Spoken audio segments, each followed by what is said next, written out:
Give your business a jump on spring during Lowe's Pro Bonus Days and get limited time savings only for pros.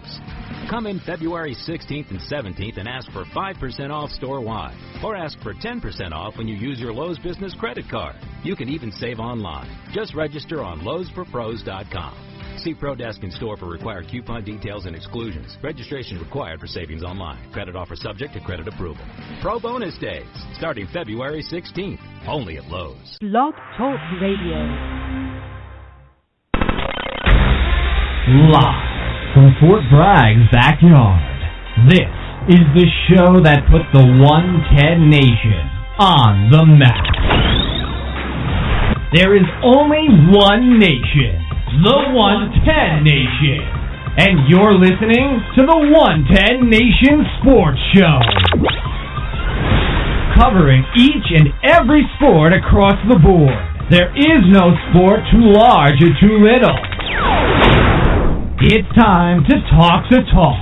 Here we go. Here's the man, the founder, and your host, Mr. CJ Sports.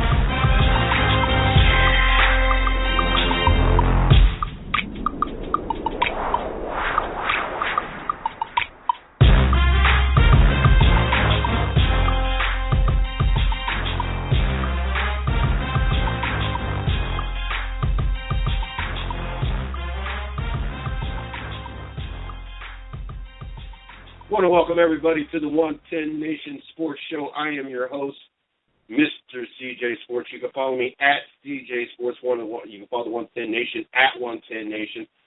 Also, check us out on Facebook, my personal fan page, Mr. CJ Sports, the 110 Nation fan page, 110 Nation Sports.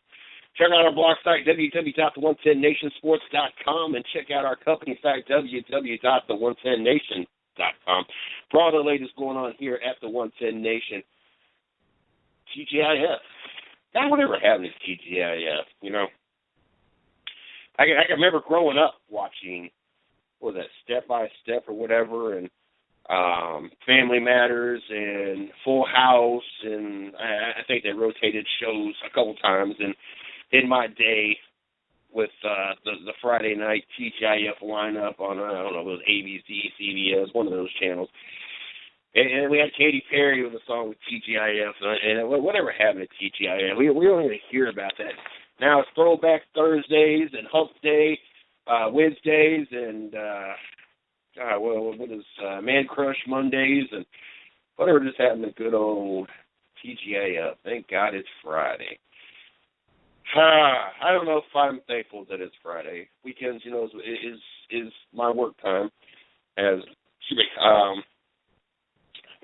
when I work. The buttload of my schedule at the real job, as I unfortunately got to be at work at 5:00 in the morning. But it works out great for me because not only does the studio here got the next 2 days covered. Well, I ain't gonna say the next 2 days because I ain't got into Sunday yet.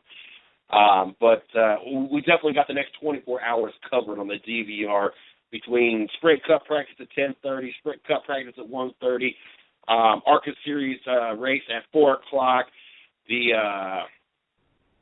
Sprint Unlimited at 8:00, and I'm assuming since it said to be announced from 7 to 8 or whatever, I'm sure that there's a pre-race thing as well. So I got hours on top of hours, and not that it matters, because the only thing I was really even going to miss was, for the most part, the first practice. It's an early shift, but it's not the longest shift, 9 hours. Yeah, 9 hours, 5 to 2. But I'm just not a morning person, as obvious reasons. Being here and doing the show so late at night, and then being, you know, in the studio and in the office until, God knows, I think it was latter part of 1:30 or so last night. As a matter of fact, Shorty and I found ourselves being up till 4:00 in the morning. So needless to say, this morning was a rough get to go. But tomorrow morning it's not the same. We got to get things moving, and yeah, just not a fan. As much as I'm a fan of Friday, because usually I'm off. It's only once in a blue moon that I've been working on Fridays lately. I'm also not a fan of it at the same time, because then I know that the the heavy load of my schedule. Usually I knock a good 20 to 25 hours of my schedule out in these 2 days. And then the other 2 or 3 days, depending on the schedule, I knock out that other 15 to 20 hours. But, I think last weekend was a 22 hour, maybe 22 hour shift, or 22 hours of my 39 and a half that I had this week. She gets me as close as the 40 as possible. Shorty's going to go buy an SUV hopefully tomorrow morning, so I'm looking like I might have some wheels underneath me until my tax returns come back and I get my truck in the shop and get it fixed. But definitely excited about all that. But, yes, the DVR has been set, and it is officially that time. After the show, I'm going to see if I can find the Sprint Cup qualifying for Sunday. We got the NBA All-Star game, Sunday. Got the NBA All-Star game Sunday. There's just a lot of things this weekend. I'm going to be spending all weekend long to include through Monday, just trying to get caught up and get ready for Monday's show. I tell you what, no better way to get us ready for this weekend than having not one but two of the young talented drivers in tomorrow's ARCA Series race, the Lucas Oil 200. We got Sara Cornett-Ching joining us here in about 25 minutes. She's been on the show. There she goes. She's been on the show. She's been on the show probably a good 3 to 4 times, somewhere in that ballpark figure. Looking forward to having the young talented driver from Summerlin, British Columbia, yes, from Canada, on the show tonight. Talk about yesterday and today, practices, qualifying, triple duty. Is she's going to be running in the K&N Pro, the ARCA Series, and her super late model car this weekend as well. So she got a busy schedule in front of her, and the new sponsor that came on board, Bug Van. Obviously, we'll get to know a little bit about that as we get her on the show. Then once we wrap up with her, we got Dylan Lupton joining us. We've had him on the show once before. I'm not quite sure if, matter of fact, we might have had him on twice. It seems like I dropped the ball and didn't realize he was on for the second time last time. It's just one of those things I just don't whip out the calendar on a daily basis to see who and when everybody's been on the show. And you know, for obvious reasons, is I got about 3 or 4 year planners laying out here in the studio. We had the last time we had Dylan Lupton on was back on August 18th last year. So it's been a little bit since we've had him on the show. So we're going to talk to him a little bit about the off season, what it was like for him today, and what 2016 is looking like for him in the K&N Pro and the ARCA Series. If I'm not mistaken, he's doing a little bit of both this year as well. And he might even be doing a little bit more than that. As I know Sara, hopefully she's got some more words on possibly being in some trucks. The last time we had her on, I think that was something that was in discussion. So hopefully that ends up being the case, and we have plenty to go into today. And just like I said, very excited about having both of these young talented drivers on. Tell you what, it's I don't even know how to contain myself. I got to sit there and watch Sprint Cup practice today. I know it's just practice, but practice. We've been counting down the days, and it just goes so quick from this point. I mean, you got to figure that we got practice today, we got practice tomorrow, we got the Sprint Unlimited tomorrow night, we got qualifying on Sunday, we got more practice during the week, we got the qualifier races on Thursday. I don't know if there's any more practice after that, and then you got to figure Friday, Saturday, and Sunday all consumed of races. It's officially here, folks. Probably one of the most craziest times of the year, and it's officially amongst us. And I don't know how I don't know how we managed to make it this far. How we've been able to stay busy and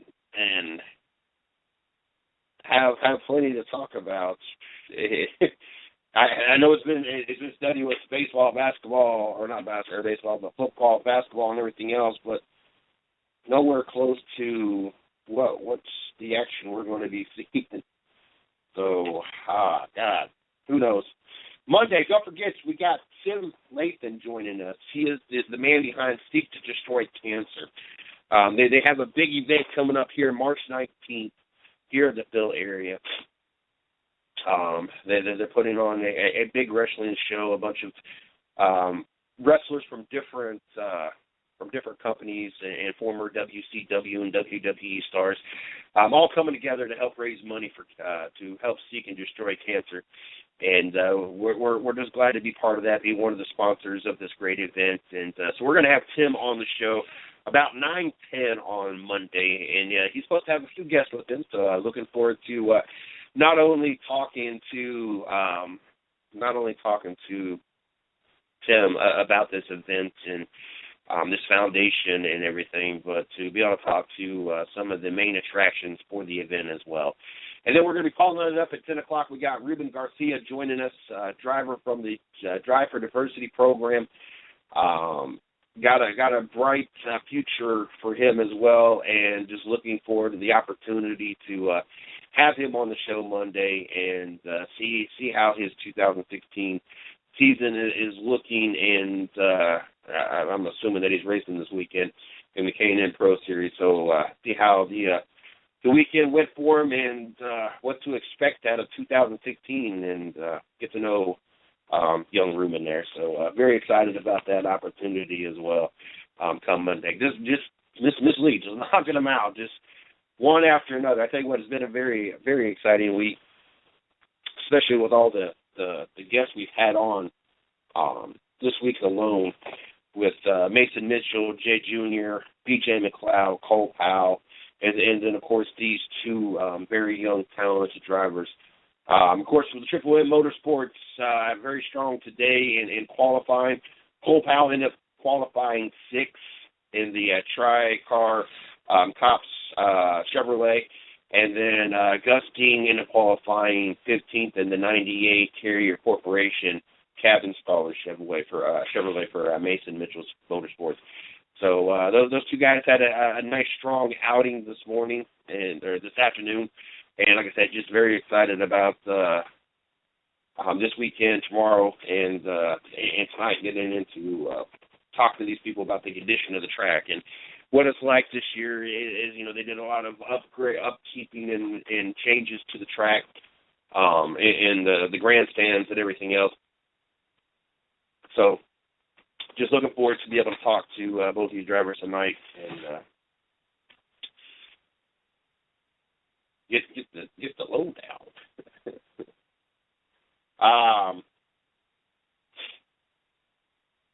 Kind of a slow night with no basketball. It's coming up on the All-Star break. They had the celebrities game today. Can't still bring myself to watch that. I'm going to bring myself to watch the All-Star game itself because of Kobe Bryant. I just don't know if I can bring myself really to watch anything else. I don't know.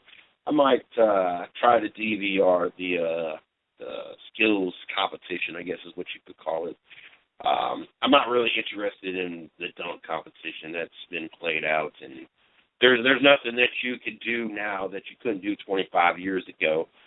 And I know you can say the same thing about the three-point shooting contest, but I'm sorry, it's not the same.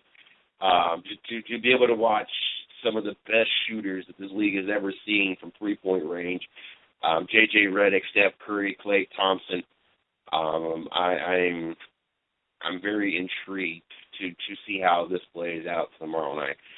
So I definitely want to catch that. But halfway point, so a little over halfway. We're 42 games out of 82 games, roughly, give or take. 52 games, out of 82 games, so a little over halfway. One of the things that you would have thought that they would have put halfway, what they choose not to. They choose to just put it wherever they feel, and kind of looking at some of these teams, and I'll tell you what, first and always talk about the Golden State Warriors winning the last 11 up to the All-Star break. Still not the most dominant team, even though the record doesn't say that. San Antonio still, their defense is allowing 91.8 points a game, the lowest in the NBA. And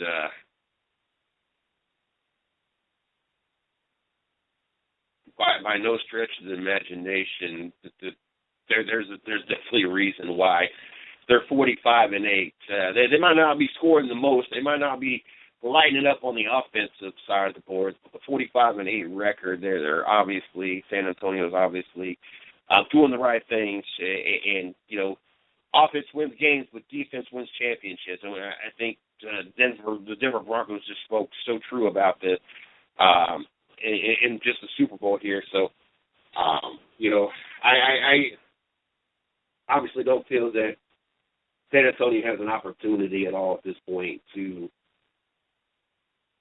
run the table and be that 73-9 team or even a 74-8 team at this point. I think we're past that, and we're seeing too many injuries for that to even really be a possibility.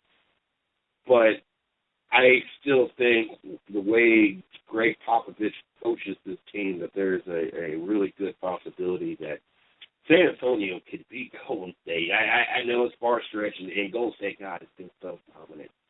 48-4. This is the first time that by the All-Star break we've had 245 winning teams, and they're one game ahead of pace of the 95-96 Chicago Bulls.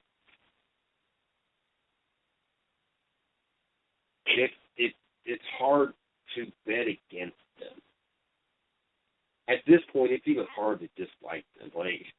You have no idea how bitter the feelings were when my team lost. The Cleveland Cavaliers lost to the Golden State Warriors in the finals. It was nothing but just straight bitterness. And I did not want to find myself watching this team. I despised everything about what they did to our team in the finals. And after watching game after game after game this season that has been on national TV because of this historic run, how can you not? I mean, how can you dislike this team? How can you not like watching it? Like, I find myself cheering for the Golden State Warriors to win. Like, there's not a team out there that they have played other than Cleveland that I found myself wishing that would beat them. And, I was expecting San Antonio and wanted San Antonio because I honestly thought San Antonio was going to be that team if either two of the teams was going to do this, to make this run, which at this point the Golden State's only got to win 25 games out of the next, 30 games. So, I find myself not only turning the games on and getting into the games until it gets to a point where Golden State is up by 30 points, 40 points, knowing that Steph Curry leads the league in scoring and is sat out almost a third of the games the whole fourth quarter and is barely averaging 30 minutes a game and is still crushing everybody when it comes to scoring and is like third or fourth on assists. That's just, it blows your mind. And I see people still tiptoeing around the conversation, but I tell you, you heard this, last week? You heard it here first. Another year or so of this run, maybe 2 years, we're going to be talking about Steph Curry and Michael Jordan in the same conversation. And I know they're not the same type of player, but the historic run, what they meant to their team, the categories that they dominate in, everything about Steph Curry, why could you not have this conversation? Or why would you not have this conversation? I mean, we're talking that there's a really good possibility that Golden State will beat a record that has been around for 20 years on most wins in a season. So,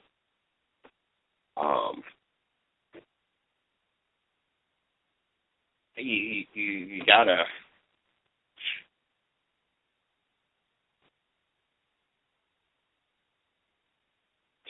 Gotta love it. Like there's no other word to put it.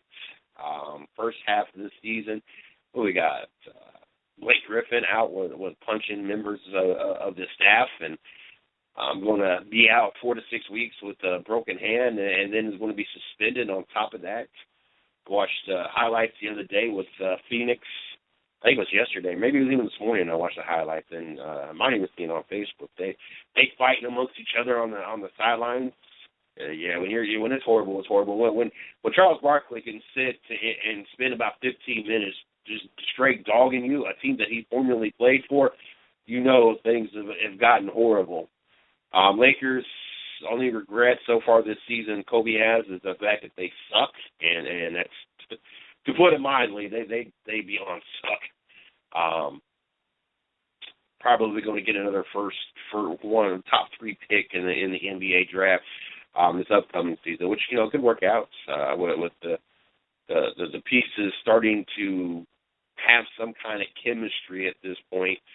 I don't see why not with Randall, with D'Angelo Russell and Clarkson. Three key pieces to work around. I don't know what their plans are with Lance Stevenson, but maybe Lance Stevenson can worry about his game instead of blowing in other players' ears and maybe get some kind of focus going on. Still not impressed with his performances. Excuse me.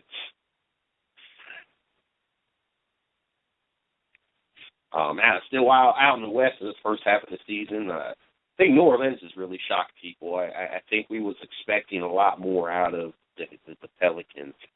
And, I saw this the other day, and it's hard to really say it, but I guess it's really true. Anthony Davis went from one of the most talked about players and talked about, the player to take the NBA and kind of make it his own, you went from Kobe to LeBron, and then it was supposed to be LeBron to Anthony Davis, and this year there's really no talk of Anthony Davis. He's non-existent when it comes to the NBA or the passing of the torch. Houston, first half, 27-28, horrible season. Once again, another year of overhyping a team that really does not have that good of a team. James Harden, for some reason, was in the conversation last year for MVP. The only word he should have ever got was most flops in a game, most flops in a month, most flops in a season. Any of those categories. I got into a little Twitter conversation that someone posted in the last so many weeks or whatever. What he scored, which was number 1, and I think assist or rebound or something, which was like number 4 in that span of games. Which you gotta love how, fans or those that are trying to promote somebody will break it down to a certain period when they did good and compare that to everybody else who might have played less games, just had bad games, whatever the case may be, and to make that player look a lot better than what they really were. And I responded. I jumped into the little Twitter conversation and said, yeah, he was also number 1 on flops for that period. It was favored. It was retweeted. People enjoyed that. But not the Houston team that I guess the Houston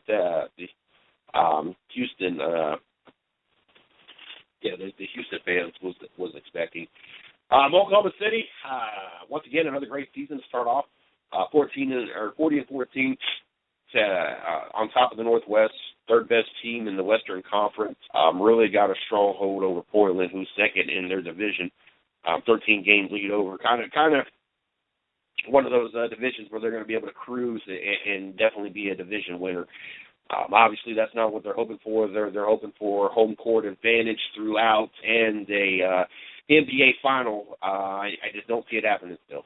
As impressive as they have been and as impressive as they were against Golden State, they fell short at Golden State. And I don't think that they could put 4 games up of performances enough to beat Golden State. Two guys cannot beat a whole team. And that's one of the key reasons why there has been so much free agency talk about Westbrook and Durant. Honestly, I think Oklahoma City fans' feelings are about to be hurt.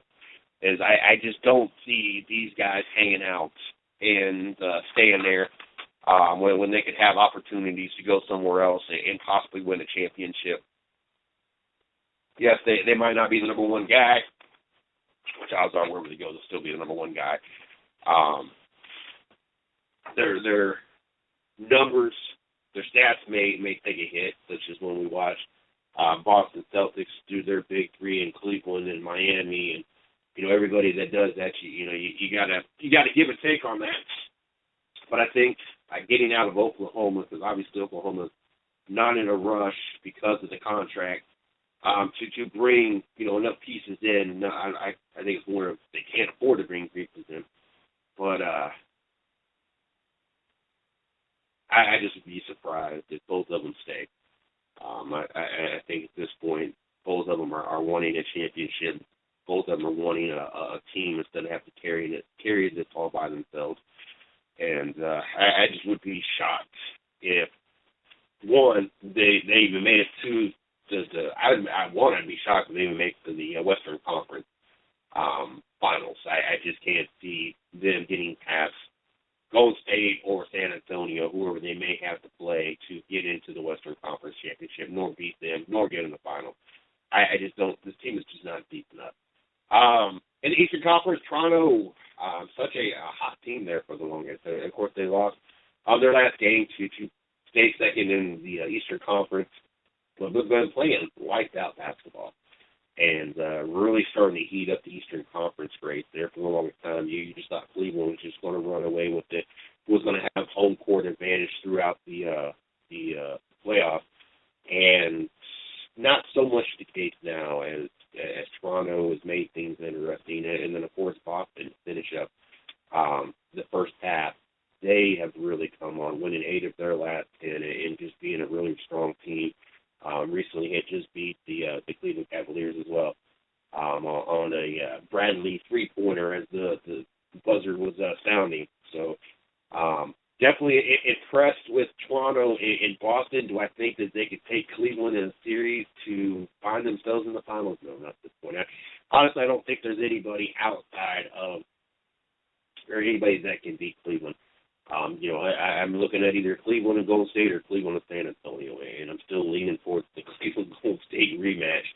I don't know if San Antonio can get everything together to put themselves in an opportunity to beat the Golden State Warriors at this point. But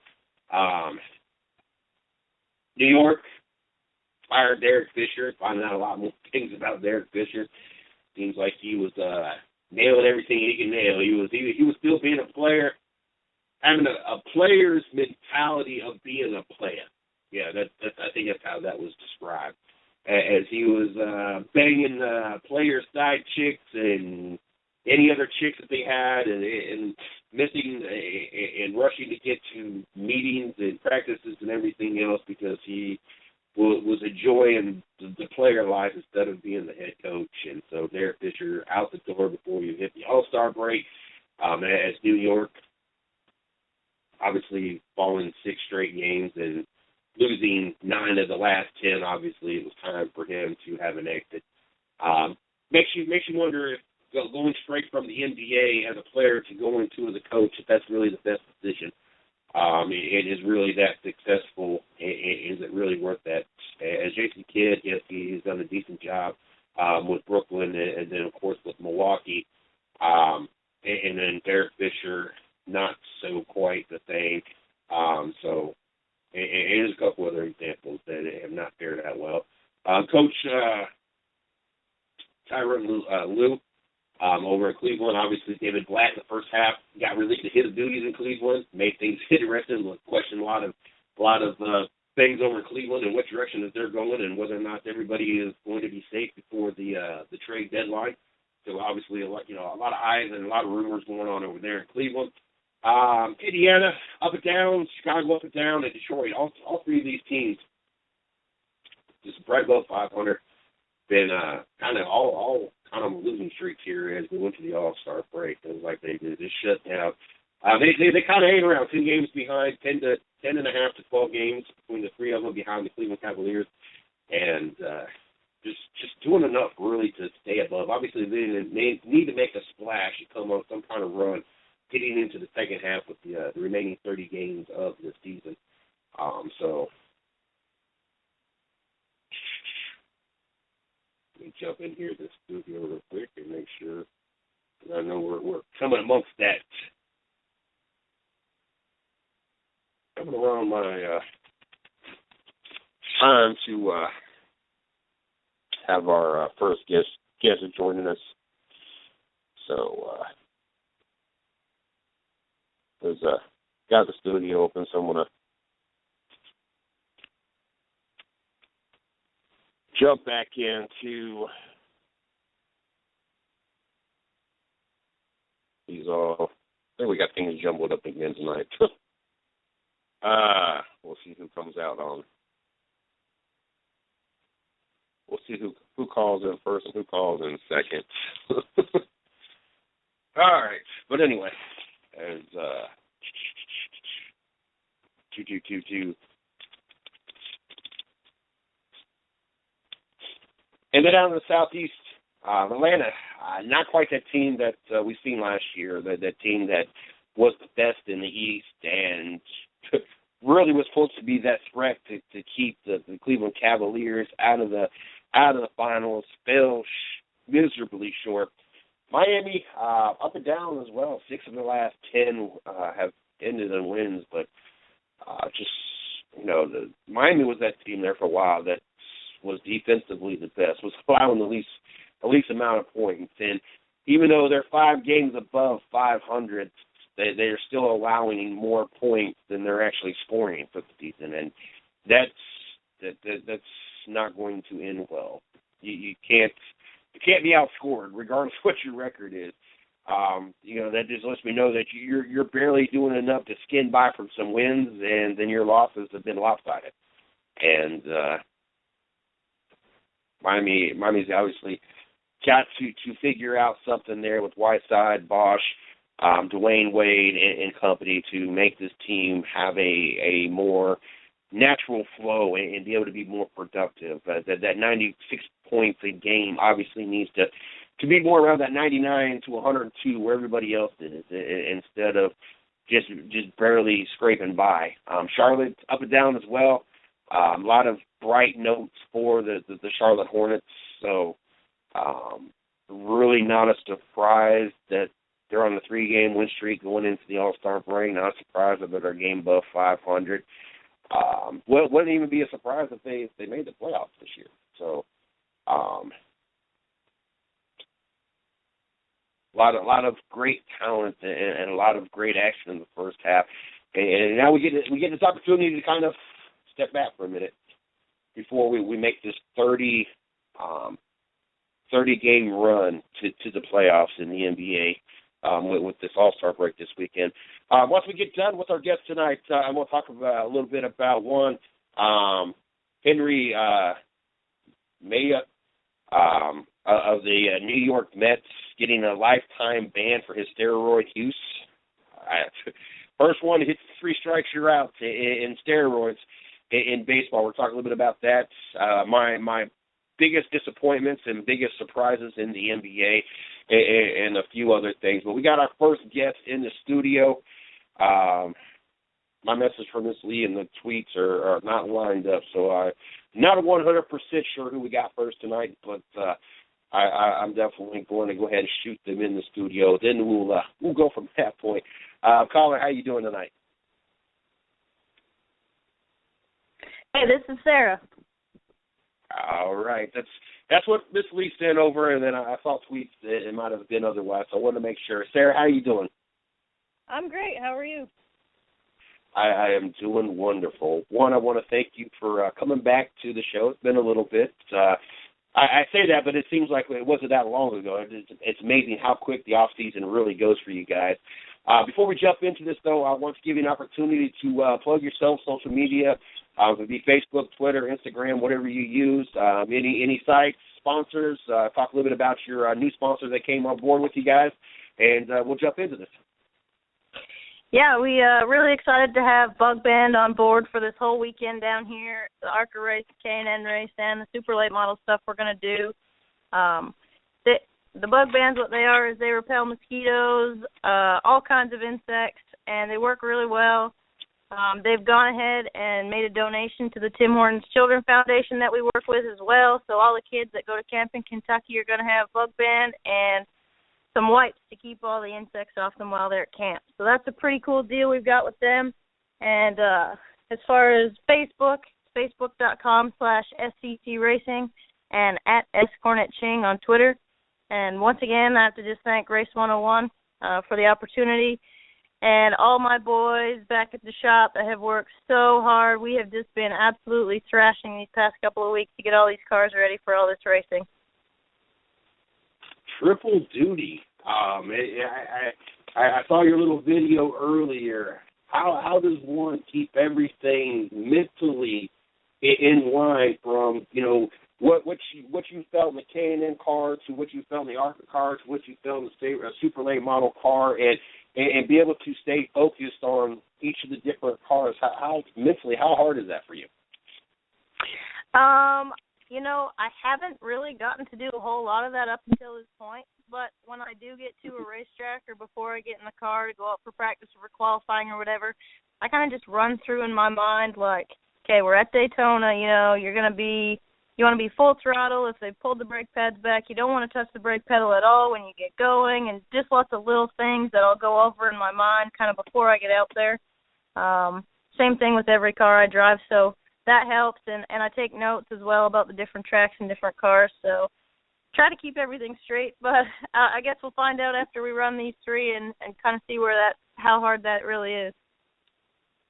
How exciting is it to know 1 year ago you was getting your opportunity, and here you are 1 year later, still with an opportunity and making the most of an opportunity you was given that you weren't expecting? Yeah, it's really a fairy tale, I guess you could say. We came down here last year, the one race kind of just on a hope and a whim and do everything we can to make it happen. And here we are now. We've got 3 different race cars coming down to this same weekend, and my fan base has been incredible. I can't thank everybody enough that helped me right at the very start, that believed in me to get down here and try to take advantage of every little opportunity that comes our way to keep growing this and make it bigger and better all the time. What's I know what it says, and I was kind of jealous because here in North Carolina and I know you're familiar with the weather up here, but we had an extremely warm winter until this last about month, and it kind of really cooled off. And seeing the temperatures earlier when I was watching the Sprint Cup practice, 75 degrees and clear, I was really jealous of the weather. But what's the weather been like for race conditions for you guys? Is it been calm, no wind and everything? Today during qualifying, it was pretty windy, and it's kind of odd because here at Daytona, when you drive into the corner, depending which way the wind is blowing, it affects your corner entry and your corner exit as far as the way the car handles. So from yesterday to today, the wind had switched, and it kind of made it different getting into 1 and getting into 3 from day to day, which is it's kind of something interesting that you have to get used to and play with. And when you're in a bigger draft pack, you don't feel it as much as if you're out in front or something like that. But wind was definitely a factor. First thing in the morning down here, it's a little bit cool. But other than that, we've had some really nice days. I picked up a bit of a sunburn today, actually. What's the track been like? How's that been feeling? The track's good. I mean, it's really the same as always. Like I say that like I've been here a bunch, but I've only been here a few times. But it never really seems to change like the way that any other track would. This place it's pretty amazing. It's such a great racetrack. It's so historic, and every time I drive through that tunnel, I still get chill bumps every single time. So. I know that I've been watching the times over the last 2 days, and unfortunately there's been no televised anything at this point, and I got the DVR set for tomorrow, even though I'll be home in time. to catch the race, but I also want to DVR it. So I have an opportunity to go back and rewatching and see what I might have missed or things to pick up on. But definitely been keeping up with the times, with the practices and the qualifying. And from when your first practice to when you qualify, and there's an extreme difference. You went from 31st in the first practice all the way up to 12th in qualifying. What was some of the key things that you guys had to make adjustments on to put you up there in 12th versus where you started off with the first practice? Yeah, the first practice, we had a few problems with the car starting, and we had to just kind of work on it. So we missed out on a bunch of laps and never really got into the draft pack, which hurt our time a lot. Gotcha. This afternoon we got into a pretty good draft and definitely improved our time in the second practice. And then the way they did qualifying, they accumulated your 2 times and kind of put you in on that. And we ended up with a pretty decent group as far as speed goes. And we just stayed in line and tucked up, and that's all you can really do when it comes down to it. If anybody starts playing around or moving in and out of the line, it slows everybody down. So, we just talked about it before we went out, and our car is really, really good in the draft. I can't say enough about it. Honestly, when we get out into a draft pack, it seems like if I want to make a pass or if I want to get a run, I can do it, and I'm excited to see what that'll lead to tomorrow. Now the ARCA Series is obviously a little bit different than the Sprint Cup Series, as in the drivers, there's drivers that don't make it back the next year due to sponsorship and ride availability, and then you got new drivers that, are getting their opportunities this year, and then the rotation of drivers amongst teams. And, in the Sprint Cup Series, your first top 20, 30 drivers are all going to be on the same team, same car. You know what to expect. Mentally, when you're preparing for this and when you're out there this last couple of days with the practice, being around some of these other drivers and new drivers and on other teams, is it a big adjustment, or is it just really another day in the office out there? It's kind of just another day in the office, like you said, but over these past couple of days of practice and drafting, you get around certain cars and you see their tendencies. If they're not really good at staying in line, and we actually had a bit of we got 3 wide today in practice, and kind of got forced up the track, so it gave us a wheel rub earlier in the day. And you just take mental notes of the people in these race cars that aren't really, really steady, and you just try to avoid them. But when it comes down to it, if you're in that group with those people, you just kind of just hang on and try to avoid the wreck. That's going to be the key for tomorrow, really, is if there's a big wreck, avoid it, and after that, just stay in line. It's so hard to convince yourself if you get a run not to try to go to the outside and make a pass, because if you don't have help, chances are you're falling back. So just strategy, keeping in mind the people you do and don't want to work with, and waiting till the end of the race. I can only imagine how much has got to be going through your head especially when you make a run up on somebody and you don't want to pull out of line, you don't want to lift, because just a little bit of lifting kills your momentum and will have people come out of line behind you.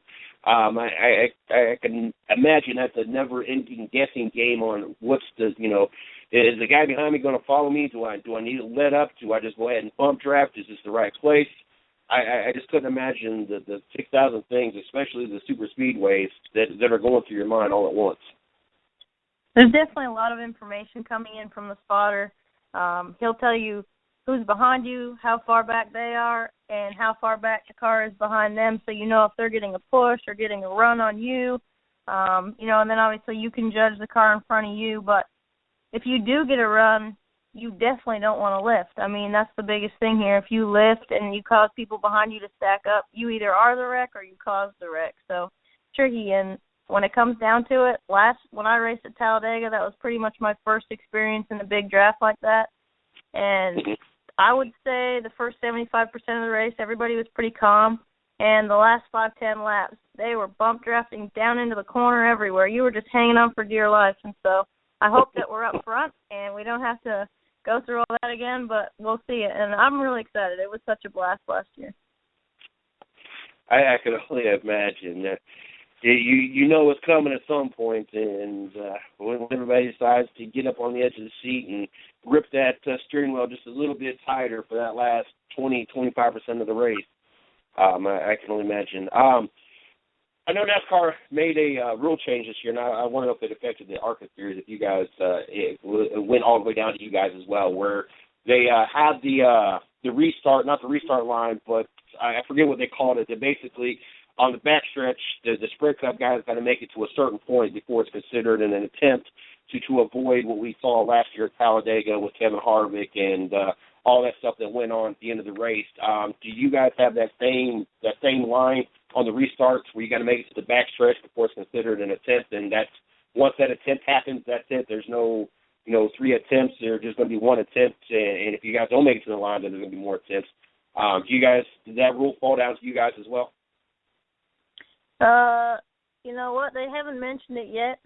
As far as the ARCA Series goes, we do have a drivers' meeting tomorrow before the race, so they might bring it up. But as far as I know, we're just saying business as usual on the restarts. I mean, I don't think that we've had any problems similar to what they've had, so I don't think they're implementing a rule like that. Now, I know you've only been to Daytona a couple of times, but I also know in this off-season that there was the rise of Daytona, and they made a lot of cosmetic changes. Have you had an opportunity to sightsee and notice any or see any of the changes that the track has made in the off-season?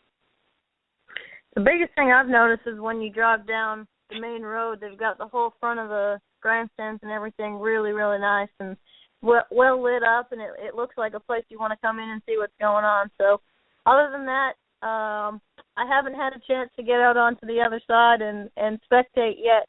Maybe for the Sprint Unlimited tomorrow night after we do our race. We'll see how that goes, but definitely haven't had a chance to get up there and check it out yet. Is it different to be there with mainly just you guys and the Sprint Cup guys out there? I know most weekends, if you happen to be the same track, then you got a lot of fans, you got a lot of everything going on. But right now, with the qualifying for the Sprint Cup not being until Sunday and then Daytona actually not being for another about 10 days away, I can imagine it's not so much craziness going on and fans and other drivers. I would just assume that there's just a lot of you guys and the Sprint Cup guys out there at this point. Yeah, up until actually last night, it was just us. The haulers rolled in last night when we finished up, and they only got on track this afternoon. So it's been pretty quiet in the garage area these past few days. What is your schedule looking like? As you're running the K&N Pro car, the ARCA car, the super late model car, what is your schedule looking like this weekend? Is it constantly, once you get out of one car, jumping into another project? Or, I mean, how's the next couple of days look for you when it comes to your schedule? It's really not as bad as it sounds. We head over to New Smyrna tomorrow morning to test the K&N car, and we just are going to cut short the practice. They practice from 10 until 2, so we're probably going to stay till noon, 12:30-ish, and then head back over for the fan zone time, sign some autographs, and then head over to the driver's meeting at 2 o'clock. So after that, we run the ARCA race, and, I can get my head fully in the game for that race. And the following day, back to New Smyrna for the K&N race. So, just jumping from the one car to the other car, and then once that's done, we can focus fully on the K&N car. And we haven't fully decided about which nights we're going to run the super late model yet. We're thinking that after all this busy time, we're probably going to take Monday night off, just let all the crew and everybody kind of recuperate, and then maybe run the rest of the week, see kind of how it plays out. I don't know how many cars are down here and how much carnage is going to happen, but we'll go out there and just run some laps and keep getting seat time. Now, the track that you're running the K&N Pro Series, what kind of track is that? It's a half mile. It's got some pretty decent banking onto it. It's called New Smyrna Speedway. We raced there January 1st with the super late model and had a top 10 finish, so I'm pretty confident going into it. I think we're going to have a good car. I'm not sure how many cars. I think there's supposed to be 30-something cars coming to the race, so it's definitely going to be a big field. It's going to be a lot of competition, and I guess we won't know where we stack up till we get there, but I'm excited. How far is the track away from Daytona? It's only about 15, 20 minutes. It's really not that bad.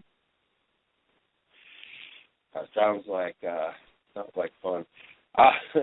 I don't know. Kind of upset I ain't down there next week. Is I've had this streak where I've made it to a Florida race, if it be Daytona or Homestead, for the last 4 years straight, and of course there's still Homestead and another race at Daytona this year to find myself down there for. But you always want to be down there for the first race of the season. What are the plans? I don't think we ever got into the exact plans outside of, I think you had the K&M Pro Series the last time we talked that was actually secured. Outside of that, I think it was, kind of here and there possibility. Did you have more of a set schedule or an idea of what the 2016 season is looking like for you? Yes, but so basically the K&N Series, the E Series, we're going to run all those races. That's on the calendar, 100% our main focus. After that, we've got super late model races almost every other weekend on the calendar. Whether we run them all or not, it's hard to say. It's just going to depend on how the other weekends go and stuff. But our plan is just to do as much testing and as much racing with the K&N cars and the super late model as we can. And after that, there are a few ARCA races later on in the season that don't conflict. And I'd like to get back, to some of the mile-and-a-half speedways and run some of those races. But none of that is set in stone. So for right now, we're just focused on this weekend and the K&N schedule. And the off season, did you get an opportunity to have some view time and kind of recharge yourself in the off season, or was with everything in front of you? I can only imagine how little time you actually had to yourself with the three different programs and trying to line things up for all three and get ready and get seated and get fitted and everything else. What was the off season like? Yeah, it was pretty busy. We basically took advantage of every spare minute we had just to get to racetracks. We did 4 or 5 tests with the super late model, and we ran a couple of races through the off season. It was like, I guess all I can say is that I take this so seriously, and I just really, really want to do well. So any opportunity I have to advance the cars or advance my driving or anything along those lines, that's what I want to be doing. So you'll hardly ever catch me relaxing or doing any other kind of activities. But I did get to visit home. I got to go see my parents, which they're actually down here this weekend for the race, so that's really nice. Tony actually put my dad as the crew chief on the car for the race this weekend, so he's tickled to death, and they're just down here having a great time escaping the winter. Do your family get to come to a lot of the races, being how it's such a far travel for them, or is it just few far and in between that they actually get to come to? Yeah, they came to Daytona, Talladega, and Pocono last year. They're back at Daytona this year, and I'm not sure which other races they plan to come to yet. Maybe Watkins Glen or something that's a little bit closer. They love it. They come and just have a great time. I mean, even my little sister came this time, so maybe my brother will make it out one trip and we'll have a full family reunion. That's definitely cool. It's always cool to have family there and have support, especially being so far away from home. I can only imagine being on the road. Not only are you away from home, but then you're constantly on the road, so you don't get an opportunity to kind of build some kind of new quote unquote home or stability. You're constantly going, and so I can only imagine how much harder that is for someone at your age. Not only away from home, but then also constantly on the road and never really get to make another place home. At least when I left home and joined the military, I eventually landed somewhere, and 2 years after doing basic and AIT and going over to Bosnia, and was able to call another place home. And your schedule is never going to be like that, not while you're in the racing world. So I can imagine how tough that could be at times.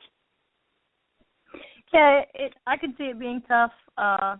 From the welding that I did and all that, it was kind of similar. I mean, just flying back and forth from one work site to another, and you never really feel like you have a true home. You live in one place and you live in another place, and I guess it really doesn't bother me that much. I'm pretty happy. I'm really, really enjoying what I'm doing, and I just can't wait for the next opportunity, the next race, the next whatever we're doing. So I guess as long as I can keep that outlook and that attitude, then we'll keep doing this for a while. I guess as long as you're happy, I guess anything, it don't matter where you're at, as long as you're happy, I guess that overtakes all that. Did you have an opportunity back in January to test with the rest of the guys? We tested in January at New Smyrna with the super light model and with the K&N car. Other than that, haven't really done any other testing in January. I guess that was mostly preparing cars that month. Yeah, there was. I know there's a bunch of guys down at Daytona with the ARCA Series that were down here testing. I didn't know if he was part of that or not. Tomorrow, when you're running out there in the Lupton 200, are you a driver that likes to try to stay out front of everything and hope that you avoid the big one being in front of it, or are you the type of driver that likes to kind of lay back a little bit like we used to see out of Michael Waltrip and Tony Stewart to try to be able to slow down and avoid it from behind? As far as right now, I think we just need to work our way to the bottom because we start on the outside and stay in line. I don't have any plans to drop to the back or anything like that. I mean, if you look at the time sheet and kind of where everybody stacks up, I think we're in a pretty good spot as far as avoiding some of the problems that might happen. We start in the 6th row, so if we can get down to the bottom, we should be pretty close to the front there.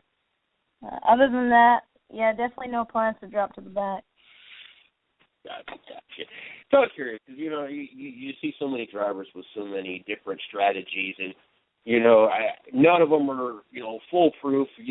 No matter what you do, there's always a possibility, even being out front, someone could bump draft you the wrong way and ruin your day. So it's, it's always interesting to know what a driver's plan is going into the race, and then watching them to see what actually unfolds, and then get an opportunity later on to, kind of ask them, this was your plan, this is what I've seen you do, what changed your mind, or what, conditions made it all, not go the way you originally planned. So, we'll definitely be keeping an eye out tomorrow to see what ends up happening for you, and see if that bottom line ends up being the ideal line and the line that you get to move to the front with. Definitely excited about having you back. I'm looking forward to getting some updates throughout the year. You're always a great guest to have come on, and it's always great to be able to sit here and talk with you. I definitely want to wish you the best of luck at Daytona, and of course the rest of the season and moving forward, and any of the cars and all the cars that you are involved, or possibly trucks later on. But thanks for stopping in, and good luck tomorrow, and we'll hopefully be talking to you real soon. Sounds good. I really appreciate you having me on. Man, you have a great night. You too. Thank you. That was Sara Cornett-Ching, multiple-time driver. Love having her on. Just her story, and getting an opportunity. Being a welder from Canada, which within that self, that. I know that's a fun, interesting story to even hear and listen to her talk about when we had her on the first time. But then just, get an opportunity and make the most of it 1 year ago. And here she goes into this season, driving for the ARCA Series and the Daytona, running the K&N Pro Series Sunday, and then, of course, is going to be out in the late models throughout this week. Just a remarkable story and a remarkable young lady, and 6 in the points was the highest by a female in the ARCA Series. She's obviously doing the right things, turning heads, and just one of those remarkable stories. And very excited that we've had her on as many times as we've gotten to have her on, and definitely just very thankful for her time and her graciously giving us her time once again. We also got Dylan Lupton joining us tonight. I believe we got him in the studio before I jumped you in here, Dylan. Make sure you guys check us out on Twitter. You can follow me at CJ Sports 1. You can follow the 110 Nation at 110 Nation.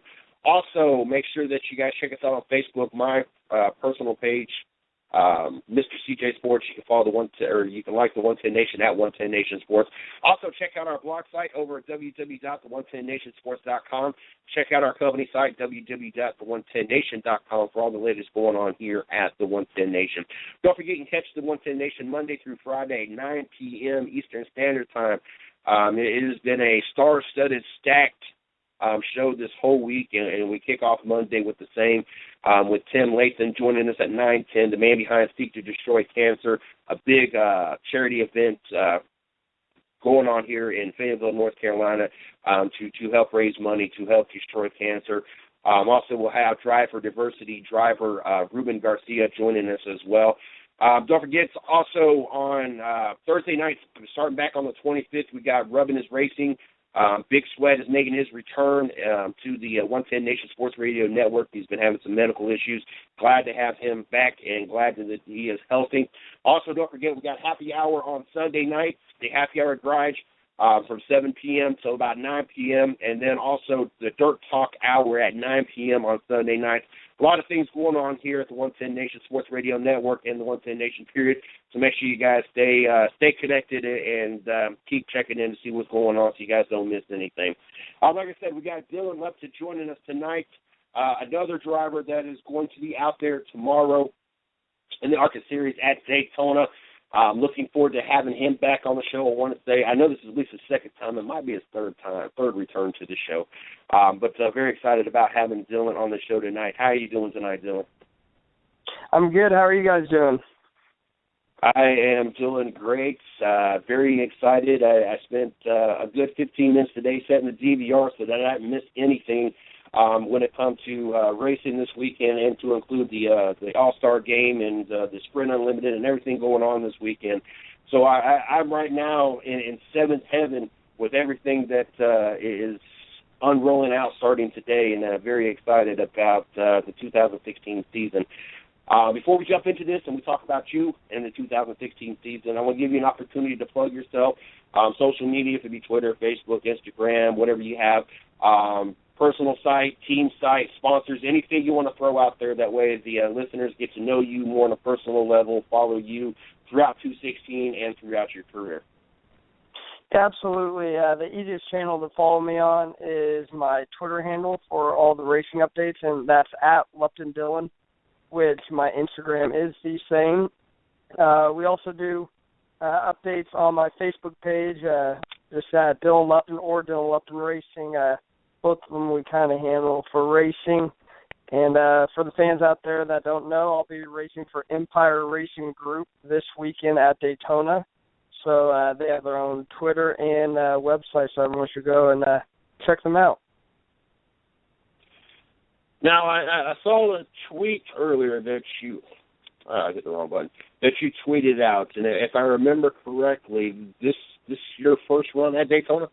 This will be my first run at Daytona and the first time I'm going to be racing in the ARCA Series. So it's a lot of firsts. I feel like a rookie again. Did you get an opportunity to do the testing that they did last month? Yes, I came down here with Empire Racing, and the plan was to test with Empire and then to come back here in February and race for Wintron. However, I was very satisfied with how we ran during the test, so I decided that it would be best just to stay in the car that I tested in and to race for Empire during this weekend. And how did the testing go for you in January? Oh, it was good. I was able to get up in the draft and learn how to dice my way from the back to the front. I think we were fourth on the first day out of about 68 drivers, and we're second on the second day of testing. So me and the team, we were very pleased with our results, and that's what led to my decision to stick with Empire Racing for this race weekend. Now, we had a couple of the other drivers that were out there that's testing as well, and Gus Dean and Dylan Martin were two of them that I've gotten the opportunity to talk to. And I want to pick your brain for a second on the testing before we get into the practice and qualifying so far for this year. What was that like for you, especially the draft? They talked about how that was something that they had never really experienced being in that super speedway draft and at those speeds, and also the G-forces. Was that something kind of new to you and kind of one of those things you kind of had to adjust to a little bit since you've never ran at Daytona? To be honest, the speed and the G-forces weren't quite that bad. Since I ran a few mile-and-a-half races for Xfinity, I was used to the speed and the G-forces. The biggest thing was, for me, was learning how much I could back up from a big pack of cars without losing the draft and getting a good run coming to the finish line where I could, bust off a pretty fast lap. Got you. It's always, it's always cool to listen to, especially the first time you've had a chance to do this, and get a feel of really how different it is, and also how hard it really is. I think a lot of people just assume y'all just jump into a seat. You guys just put the pedal down and you just make a bunch of left turns, and anybody should be able to do it. And there's so much more to it. And I just think fans a lot of times, and critics, I guess even more, don't really realize how much there is actually to racing versus just kind of doing left turns, and that's the extent of it. You had an opportunity to be on the track 3 times, two practices and a qualifying. From what I've seen, kind of a little all over the place. First practice, you were 3rd fastest. Second practice, 22nd fastest. You ended up qualifying 17th. What was the difference between all 3 segments, and was there any big adjustments that you guys had to make getting ready for this race tomorrow? Both those practices, everyone was playing games out there. There'd be a big pack of cars, and somebody would get a run, and then a slower car would duck down in front, and then people would move out of the way and just kind of kill your draft. So both those practices, it was kind of, just cat and mouse out there, people playing games with each other. But then in qualifying, I lined up 2nd out of 5 in my group, which I definitely wanted to be in the back of the pack, but it was what it was. And I think coming to our fast lap, whoever was behind me kind of ducked out of line for whatever reason, and it just killed all our momentum, and I pretty much had no one pushing me at all. So I was stuck pushing the guy that was in first place, and, as a result, we all ended up between 15th or 20th place, which definitely wasn't our plan.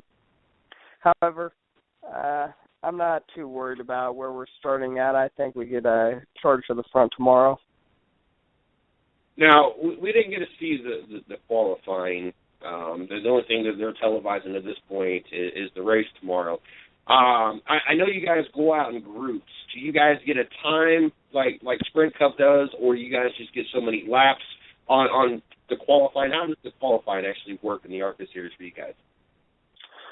So today they gave us 4 minutes.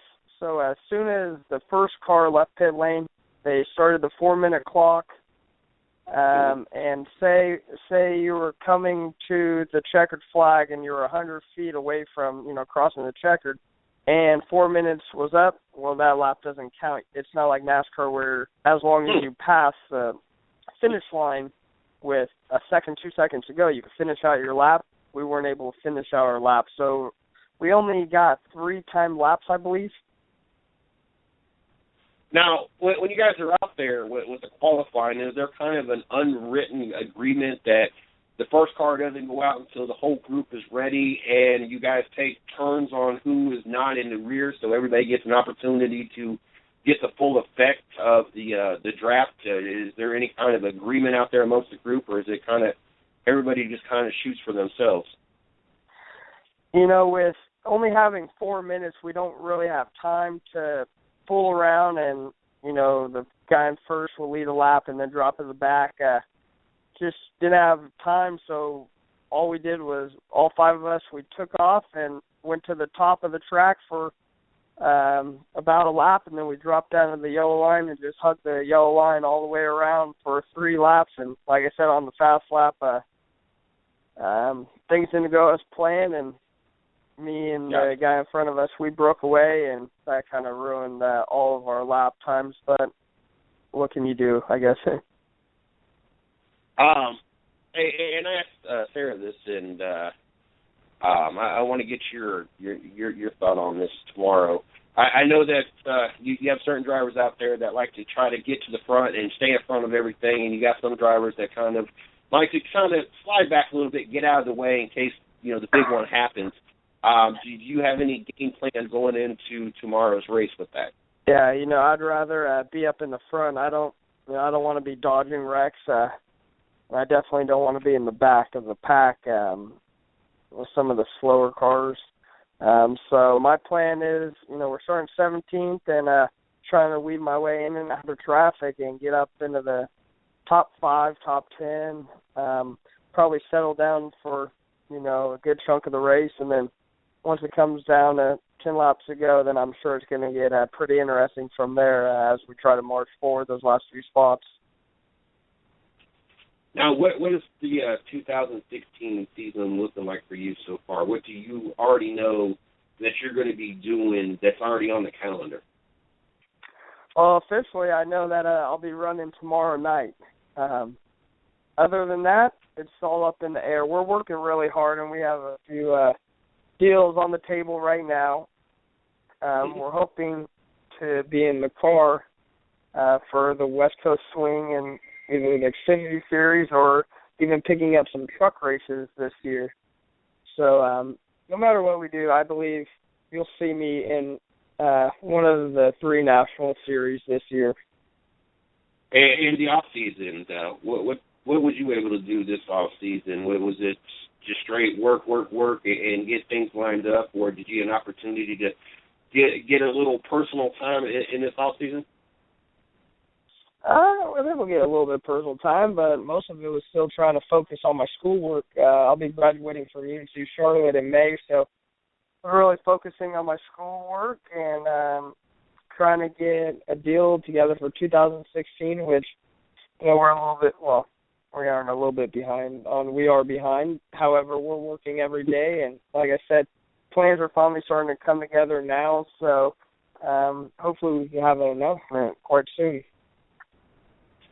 Now, for those that are listening in that are down in Daytona, what is your plans for tomorrow leading up to the race? Do you have fan zone stuff and autograph stuff that you are going to be down there for? Yeah, I believe ARCA has an open garage policy where I think it starts at about 1:30. If I'm not mistaken, that fans can come by the back of the haulers and we'll be there signing autographs. It might even be noon, actually. I don't know. There's so much going on. It seems like this next week and a half, but I'll be out the back of the hauler signing autographs all day long if any fans want to stop by and say hi. What's it been like down there? Like I told Sara, I know that, normally, Daytona, it's crazy. There's a lot of things going on.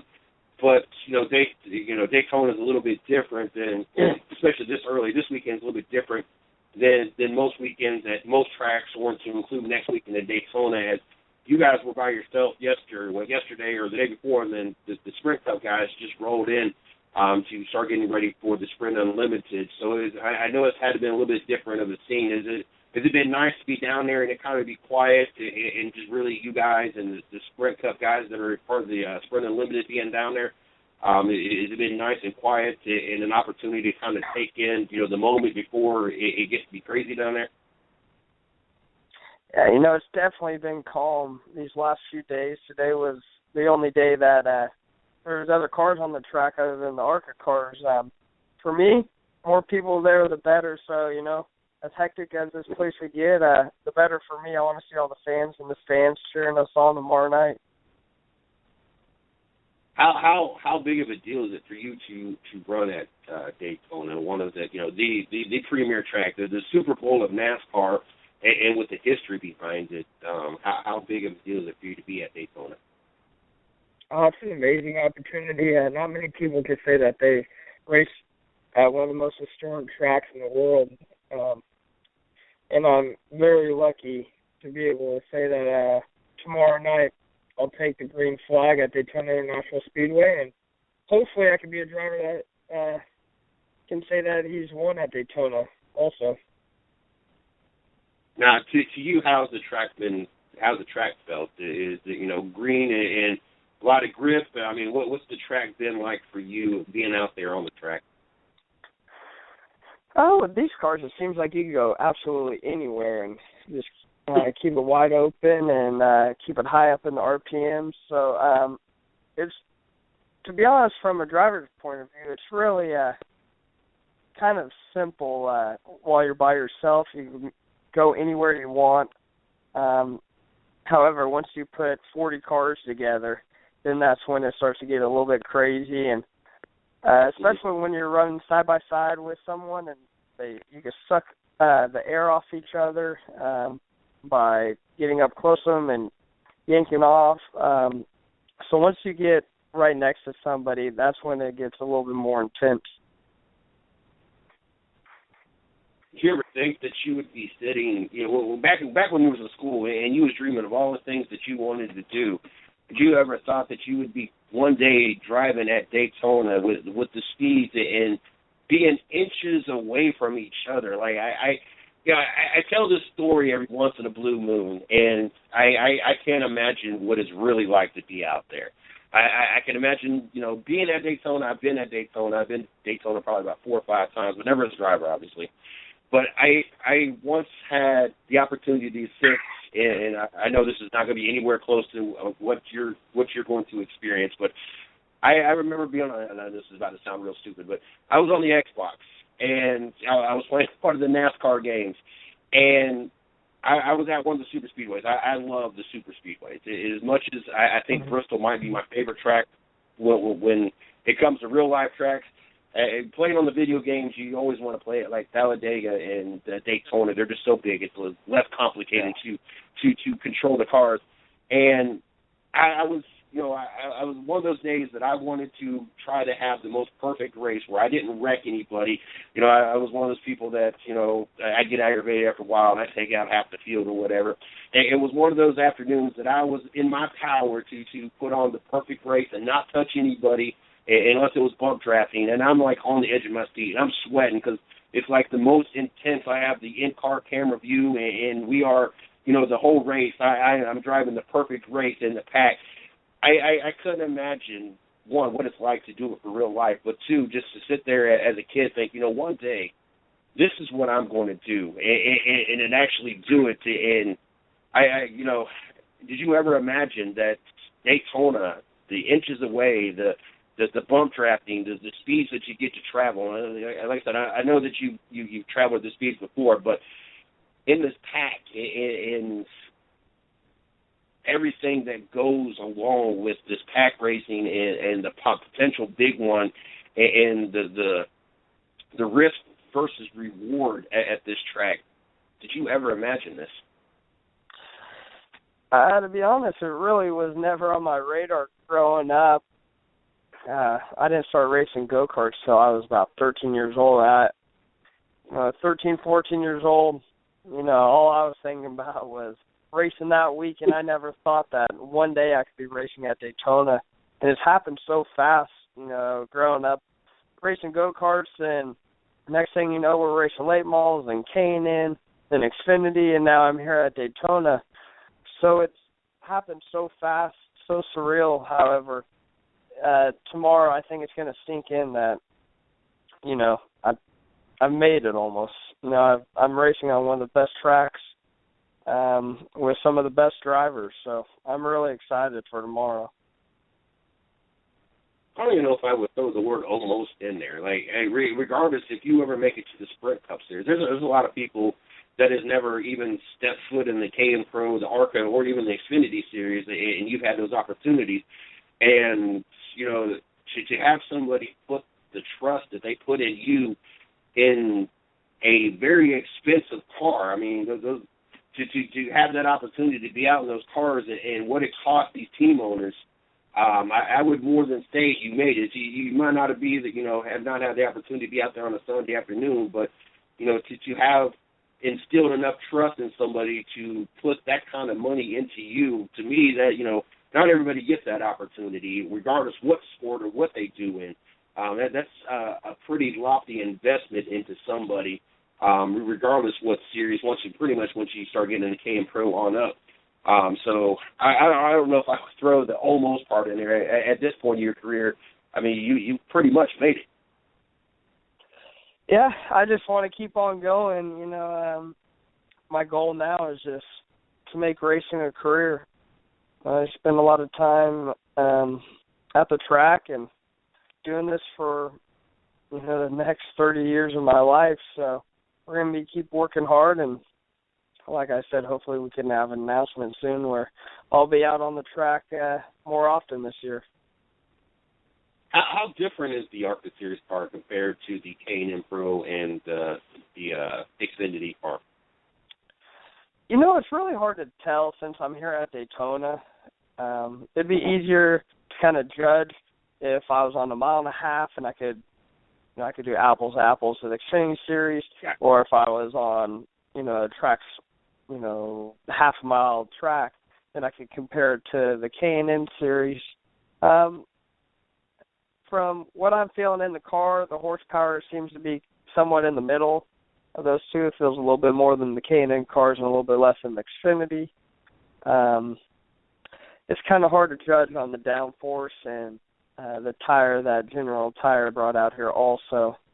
So I don't know, maybe I'll have to go run another ARCA race to truly judge how these cars handle compared to those other series. All right. I know that, and I know the tracks obviously make a difference, but you know, I didn't know if there was a big significant difference, even though they're pretty similar looking, and you know, I know the weight difference is a little bit, so I didn't know if it was quite like jumping into, you know, a mid-sized car versus a sedan versus a full-size car, or whatever the case may be, and you know, so yeah, it was as a driver, you know, it has four wheels and a steering wheel, so that's all I care about, and it doesn't matter what series I'm in. Learn to adapt to the car and go out there and push it to its limits. Have you had an opportunity to kind of take in the whole Daytona experience? This is the first time you've been down there, kind of soak in some of the sightseeing stuff of Daytona, or has it just been strictly business and not really had an opportunity to take it all in yet? I got a little bit of an opportunity for the test, but I canceled my flight back to Charlotte on Sunday, and I'm going to be staying down here until the 500, so I'll have a few days off after tomorrow night, and I'll be seeing a lot of sightseeing and hanging out with the fans all week long, and really experiencing, you know, that Daytona 500 vibe that is felt all throughout this area of Florida. So I take it you'll be hanging out for the Sprint Unlimited race as well tomorrow night then? Yes, we will. We will. Hopefully we'll be celebrating also there. Hopefully.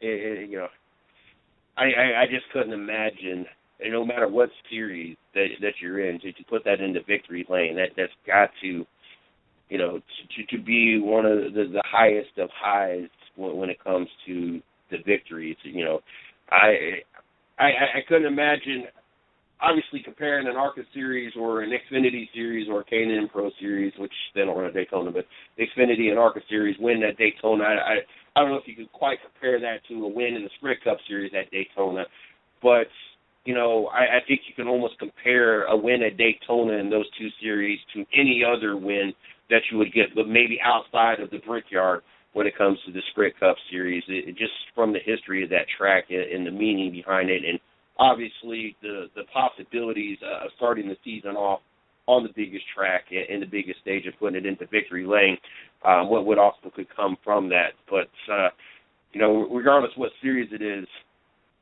Daytona, to put your name in the history books there, that's got to be, that I'm sure that would be your greatest moment ever in your racing career to this point. Yeah, I think a win at this track in any series, you can hang your hat on that at the end of the day. it'd be quite rewarding. Oh, goodness. I think there's anything else I wanted to address before we get you wrapped up here for the night. Is it quiet out there at this point now? Yeah, let's see. It's 10:30. We just got back from dinner with the team, so we had a big old team dinner at this little Italian joint out here. So it was actually pretty good food. So, yeah, I think everyone just got back to the rooms, and we're going to be getting up, well, not early, actually. I think the garage doesn't open until 10 o'clock tomorrow morning, so everyone gets to sleep in, so I'm sure they're all happy about that.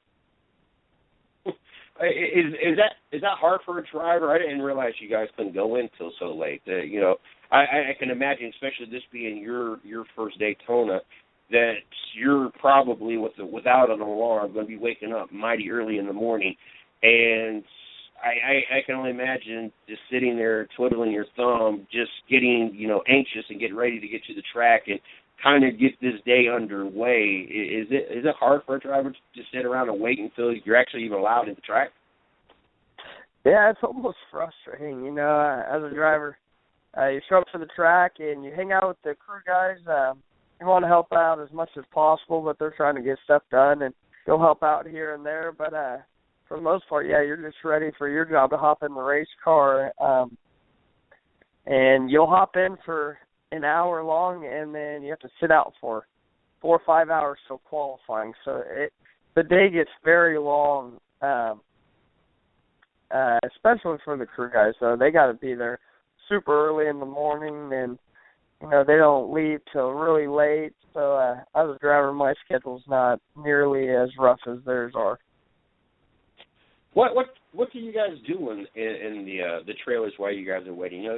You're down there in the garage area, and either at the fan or me being as media, I've always been curious. You see everybody get out of the car, you see you guys kind of go over the information, relay to them what needs to be changed or how things felt, and kind of let them do their thing, and you kind of just walk off and go into your team hall or whatever, and you close the door. And that's kind of into what we see the driver, unless there's a meet and greet set up or those kind of things. What do you guys do back there? Yeah, usually, right when I get out of the car, we'll have a quick little meeting by the car, and then I'll head to the hauler, and a little bit after that, the crew chief, and like in the Xfinity Series, the car chief, and also the engineer will come up there in the hauler with me, and we'll have a more detailed debriefing session. Really talk about the race car and the options that we have and what we can do. Then after that, it's kind of just sitting there thinking of ideas while trying to get some AC on me to cool down. Usually they'll have some sort of media event that I have to do, if it's going to the media center and having an interview, or if it's going to meet fans or an autograph session. There's always something throughout the day that keeps us drivers quite busy. As a driver, is the whole NASCAR being as fan friendly and the most fan friendly sport that there is for drivers, does it ever get to be too much, or are the drivers all about this opportunity to be able to relate to their fans and possibly win somebody else's fan over and make them their fan? I think some drivers, they like to be by themselves and not bothered. But me, I love talking to fans and getting to know them and them getting to know me. Without the fans, we really don't have a sport. If no one's tuning in on TV, they're going to lose their TV package, or no one's in the grandstands. These racetracks won't be able to stay open. So we really, really rely on the fans for the success of our future. So me as a young driver, I really see that as a big need, and I relate to my fans as much as possible at the racetracks. I saw this at Bristol, not last year, but the year before. And, you know, I felt kind of bad, and that's why I asked, because I felt kind of bad for the driver, because during the Sprint Cup Series race, well, before the Sprint Cup Series race, you know, they did the driver's announcement, and once, you know, they were announced at Bristol, they walked over to the restrooms, which was behind I want to say it was behind the media center. It was behind the building, whatever building it was behind. It might have been, it was either behind the media center, which I think is where it was at, or behind the Goodyear thing, but I think behind the media center. And, you know, I caught on to this. And so at first, it was just me kind of at the corner, so I could see the drivers coming back out of the bathroom, because I could see them from my left. But from the right, I could see the drivers coming from the introduction headed to the bathroom. And so, you know, I didn't bother none of them, you know, being in the media and everything else. I was just there to take pictures, and wasn't trying to bother anybody. But I felt bad after a while, because then the fans there caught on to what was going on. And so, you know, you got these drivers trying to get ready for the race and use the bathroom real quick, and they're being bombarded by, you know, autograph this, autograph that, as soon as they're walking to the bathroom. I never went into the bathroom, but I can imagine there was probably a few fans in there trying to take advantage of the drivers coming in there taking, you know, getting autographs. And then, of course, as soon as they're walking out of the bathroom, they're being stuff shoved in their face. And, you know, I definitely appreciate, not that I've gotten many autographs, and that's, you know, because I've been, so I can't go I'm not down there to get autographs. But, you know, as a fan, I can appreciate what the drivers do and what you guys do for the fans. And, you know, so some of these fans, you know, what you guys do, just a simple autograph, means everything in the world to them. But at the same time, you know, especially what I saw at Bristol, just trying to use the bathroom could get turned into such a long task because of the autographs and the fan to athlete, you know, connection that NASCAR provides, that I can understand at times it could be aggravating. So I just wonder if it was ever much, because, you know, fans, you know, sometimes they don't think about it. They think, well, this is finally my opportunity to get an autograph. They don't think about, you know, this driver needs to get to the bathroom and he gets back to his car.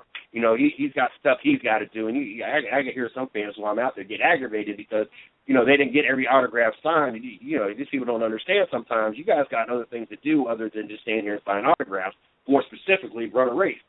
So, you know, I was always curious how overwhelming at times I guess they could be, and you know what it's like for a driver, because I see some very aggressive fans at times. Yeah, you know, it definitely could get overwhelming, especially, you know, you have a bad day in a race car, practice went horrible, or whatever the case may be. You know, some days you just want to kind of be by yourself and not bother, but the biggest thing is just being able to communicate with the fans without being rude, saying, hey, guys, you know, hang out for 10 minutes and I'll be able to catch you guys when I come back out. I need to go debrief with the crew chief or whatever the case may be. Just being able to communicate fans without being rude, because then, you know, one bad experience for that fan, you know, there's not too many times that they get to be face-to-face with you and meet you. So, you know, you got one shot to win over a fan. You can't ruin that chance. Oh, yeah.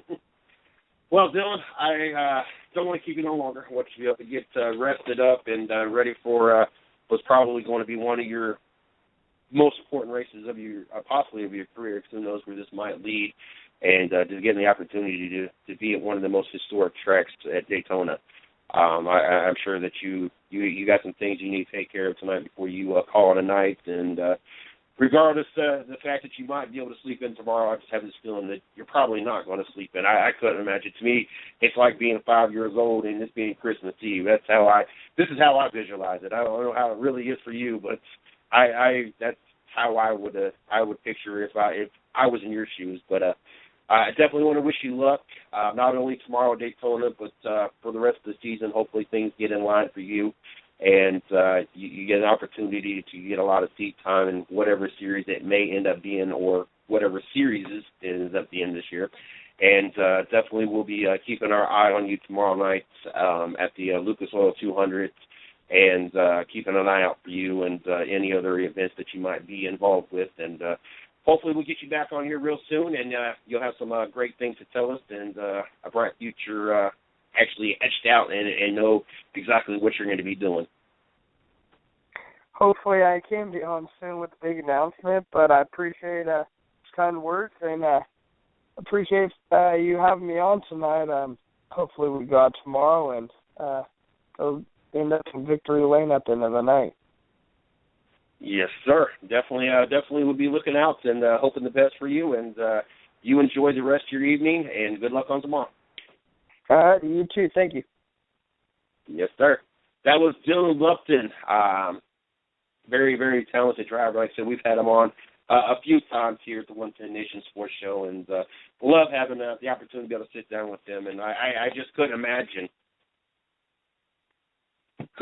what's going through his mind leading into, you know, this is the race of all races. If you don't perform good at any other track, this is the track. I mean, let's look at Dale Sr. It was 20 years it took him, and how much it meant to this, not only to him, but the sport. And you've seen everybody line up, all the crews and everybody up and down pit road as he pulled that into headed towards victory lane. And that tells you how important this race is and how big of a deal it is for you to win at Daytona, no matter if it's in the ARCA Series, no matter if it's in the Xfinity Series, the Truck Series, Sprint Cup Series. Putting your name in the history book at Daytona is by far the biggest success story you could have, I guess. I guess the best way to say it. I don't know. Kind of lost how I was going to say that. I mean, maybe outside of Indianapolis, and you know, it's not NASCAR's. You know, it's not their.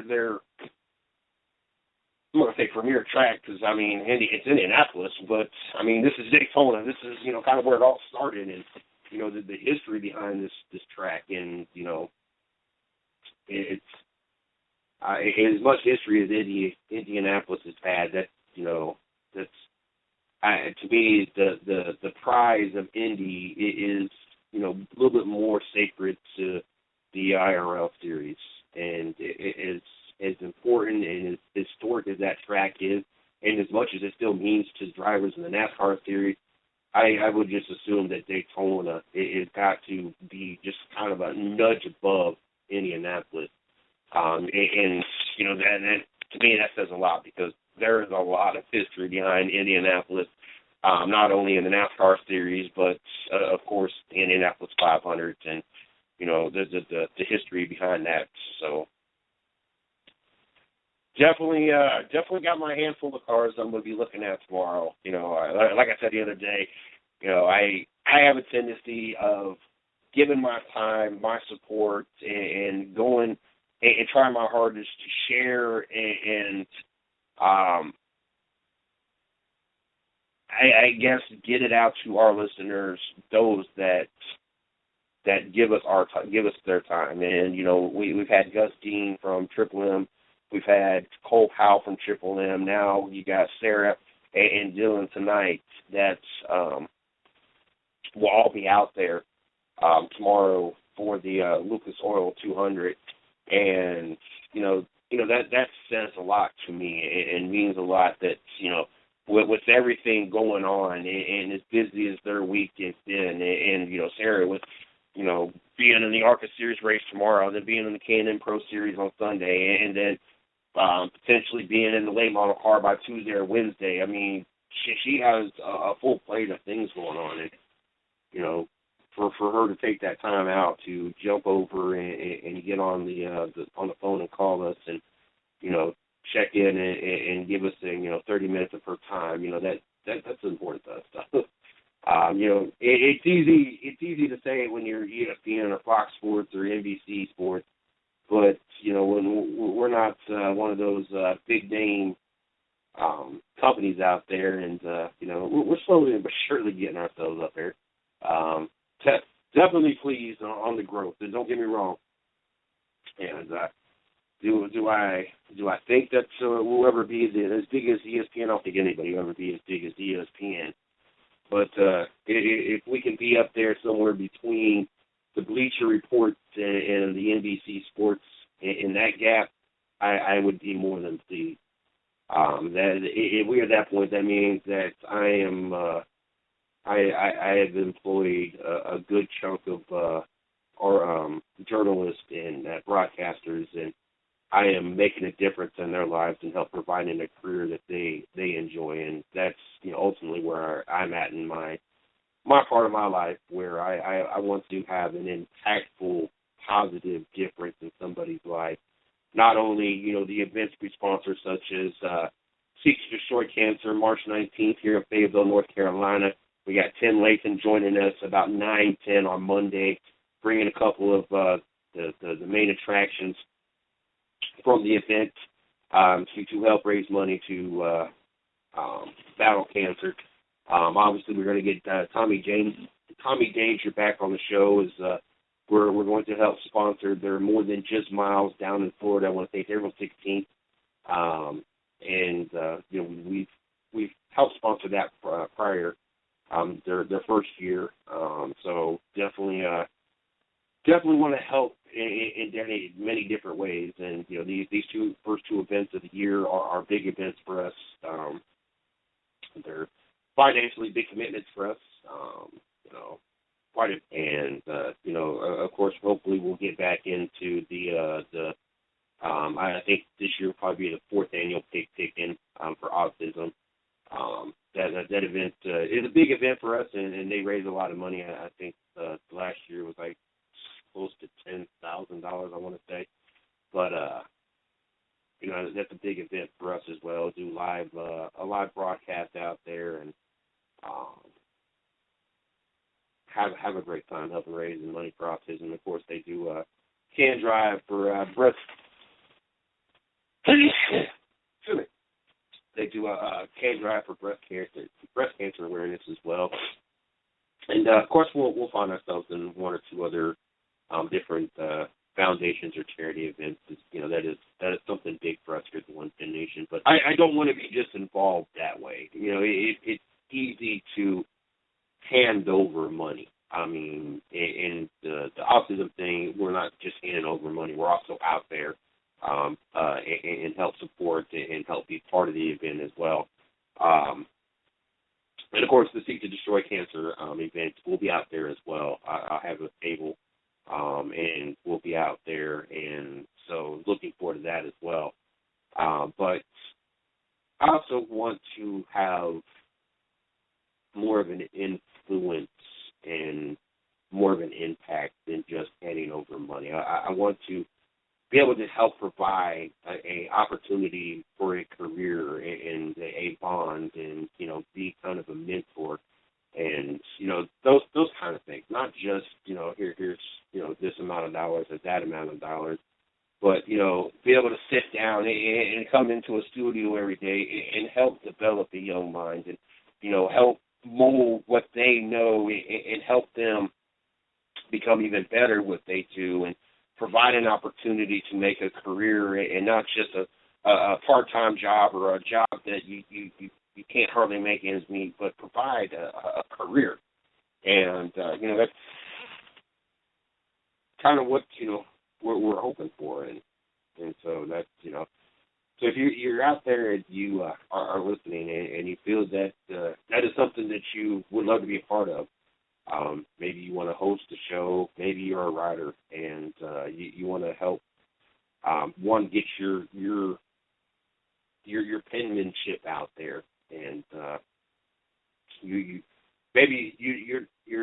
not the type that likes to talk on the radio, but you can write like it's nobody's business, and you're very passionate about sports, or maybe you got a show that you would like to have rebroadcasted or syndicated on our network. We would love to have an opportunity to continue to grow. I mean, that's honestly where we're at this point.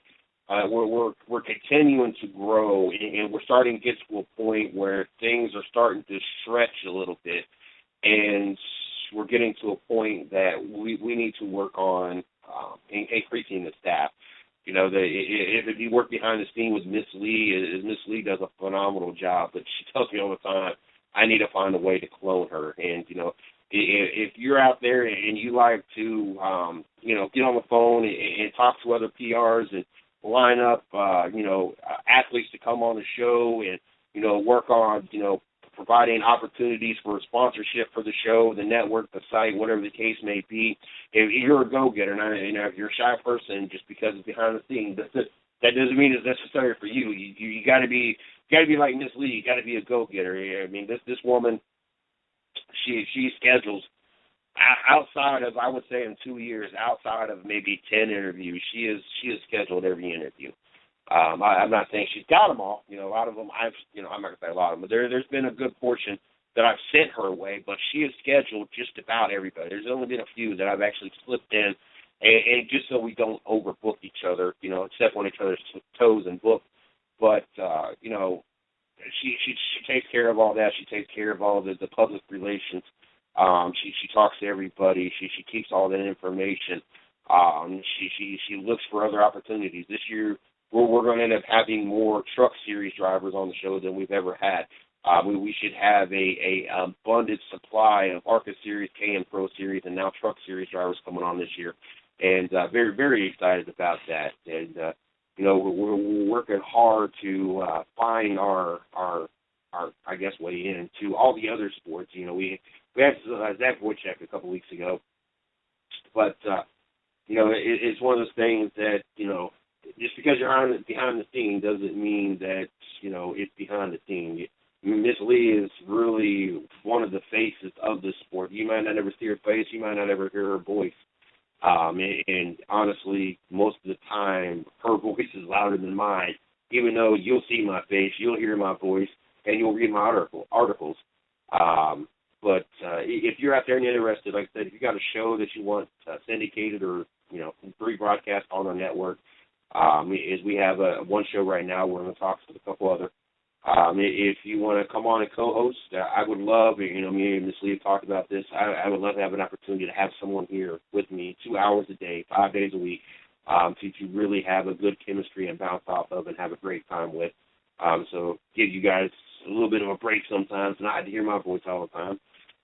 If you're a journalist, like I said, and you would love to have your stuff read nationally, as pretty soon here we'll be working on getting our site on Yardbarker. We've had every other site on Yardbarker, and we have all intentions of getting this. I just want to get a couple writers so we have constant articles going on the site before I stress the whole getting it on Yardbarker. PR work, marketing, whatever the case may be. Maybe you want to help with our social media. I think we do a pretty good job with the social media, but I know that we can always improve our social media. And maybe you love being on stage social media. Maybe you would like to take over our Instagram, which I hardly ever do anything on Instagram. Maybe you would like to be one of our admins on Facebook. I think between Miss Lee and myself and Chris helps out some. I think we do a pretty good job of constantly having stuff shared and put on Facebook. But, we can always use more. We can always have someone that, spends their day, a few hours a day dedicated to, putting stuff on Facebook and interacting with our fans. And same thing with Twitter as well. If any of those sound like they could be you in a company that is growing, we just now at this point we're needing more of the bodies to help, take on everything that's going on. Hit me up, MrCJSports@gmail.com. I would love to have an opportunity to talk with you, see what we can do about getting you on our network, and one way or another, whatever opportunity you would like to have, and we'll see about making that happen. Also, if you are looking to advertise, we have sponsor plans for the littlest of pockets to the biggest of pockets. We got something for everybody out there to help get your company out there. And between us being on Stitcher and SoundCloud and Spreaker and iTunes and Blog Talk Radio and the I-95 Network and YouTube and over on our blog site and over on our company site and everything that we are on, we have a very large following and a very good listener base. You'll definitely get your money's worth, whatever plan you end up getting or whatever we end up working out. If you're interested in that, also hit me up, MrCJSports@gmail.com. Also, if you're interested in coming on the show, maybe you're an athlete, part of some kind of athletic organization, team, whatever the case may be. Maybe you got a show on the site, you want to come on and promote it, then come on and talk sports as well. Or maybe you got some kind of charity or foundation that you want to promote. Like we got Tim Lathan from Seek to Destroy Cancer coming on Monday night. We would love to have an opportunity to get you on the show, and not only get you on the show, but possibly even get involved, however we can get involved. All you got to do is hit up Miss Lee. That is LEE_110nation at yahoo.com. That is Lee_110nation at yahoo.com. Bloop, bloop, bloop, bloop, bloop. What we got? We got 10 minutes left. I know I got a few things I still got covered. It seems like there's something else I wanted to say. Big surprises in the NBA. I don't want to say Golden State and Sacramento, or I'm sorry, San Antonio. I think that those are two teams we really expected maybe not to do as good as they're doing. But honestly, I don't think we're surprised on how good they're doing. Yes, it's a historic run that Golden State is going on, and they can potentially do something that's not been done in 20 years, but I don't think that really is a big surprise. Big surprise to me, I guess Toronto would be one of the big surprises of this year so far at the halfway point, or a little past the All-Star break. Let's go with that. The run that they made went into 10 or 11 in a row. 8 of the last 10 in sitting second place in the Eastern Conference comfortably. With about a 6.5, 7 game advantage over Boston. I think that they are definitely a team in 8-1 in the division. I definitely think that they are a surprise of the surprise of the Eastern Conference anyway, and maybe even the biggest surprise of the NBA. Even less losses against their own conference is 24-8, less than anybody in the Eastern Conference. Cleveland falling in second with a 22-9 record. Boston, kind of another surprise to me. They finished the second half, the All-Star break on last year as one of the hottest teams in the NBA, and of course, behind some shady play that ended up getting Kevin Love put out the rest of the playoffs. Outside of that, they played sound basketball against Cleveland. Just wasn't up to the task. There's a lot of talk of some moving going around and possibly adding some pieces to make the Boston Celtics even better. But to see them finish the season the way they did and then be back at it the way they are the first half of this season, I would definitely say that they have been a surprise. It was very easy for this team to come out the second half, or come out this season and fall flat on the face and have to dig themselves out like they did last year. That's not what they did. So I would have to say that they have been a surprise to me this year so far. And I'm not gonna say Memphis is a surprise with their 31-22 record, and because we've seen this out of Memphis for the last 2-3 years. But for them to be 31-22 at this point, I would say that it's a big surprise because this team's been up and down. We can watch them win by 7 to 15 points one night and lose by 30 points the next night. Memphis has been all over the place.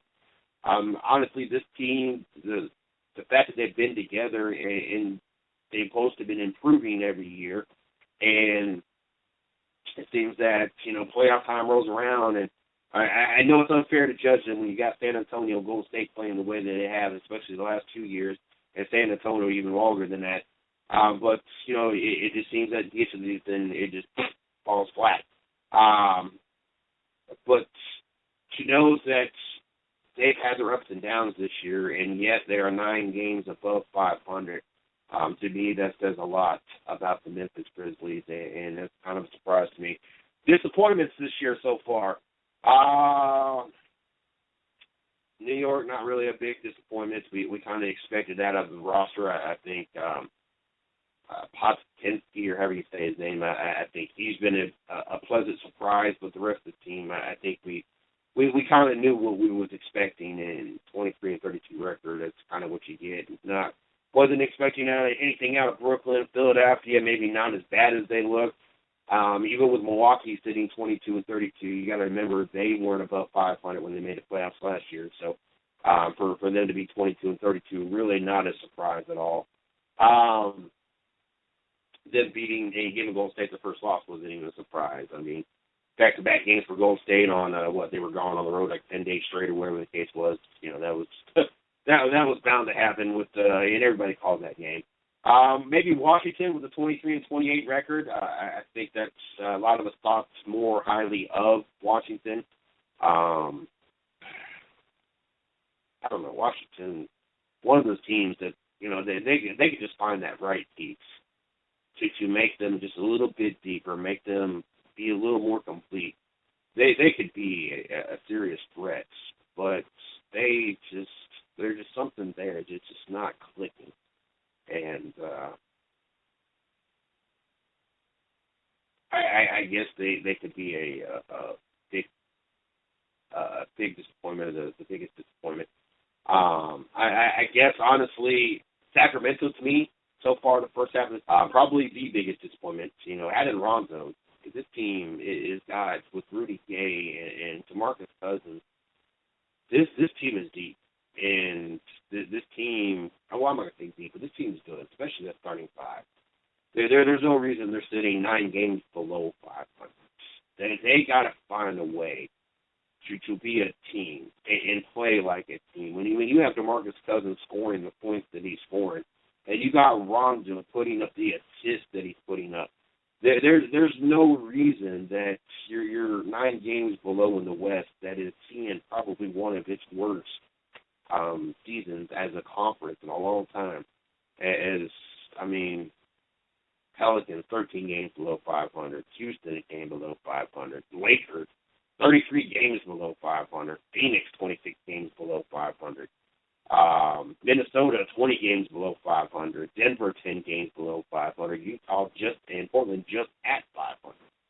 So I mean, there's for all the teams out there that and all the talent,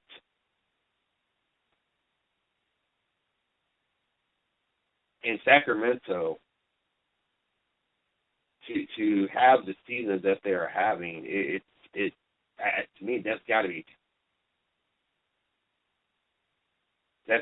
be the worst feeling. It's to know that you guys have the talent on your team. I mean, at All-Star break, we finally have the Western Conference that has at least 18 at 500. They got exactly 18. All season long, they had been the redheaded stepchild. Is every year, you know, it's always been the Eastern Conference that has 1 or 2 teams that have below 500 teams that get into the playoffs because the Eastern Conference has been weak. The Eastern Conference sitting right now 10 teams with 500 or better. The Western Conference has got only 8 teams, and that's with 7 and 8 both being right at 500. Outside of that, other disappointments. I mean, Lakers obviously being as bad as they are. We knew they were going to be bad. It's kind of disappointment that, you know, Kobe's leaving, and, you know, that's as good as it's going to get. And, you know, I think that's probably the biggest disappointment is we're never going to have a Kobe LeBron NBA Finals. But, you know, Phoenix has been going downhill for still in the rebuilding process. Other than that, New Orleans, I mean, after the way they finished last year, we expected a lot more out of New Orleans. Henry Majay of the New York Mets found himself kicked out of baseball. So first time last year, and I can't remember how much of this I went over, but he was in the major leagues with the New York Mets by the age of 20. He was established in their bullpen at 24. He was suspended twice after testing positive for performance-enhancing drugs at 25, and on Friday afternoon at 26 years old, he became the first player, major or minor league, to because third positive test. Really, it's really crazy to me. you just have to take less of performance in hopes that you could keep a contract versus now you have a band. Now you have no opportunity of ever be able to get back into baseball. And as we see with Pete Rose, once you get that lifetime ban, there's no going back. So,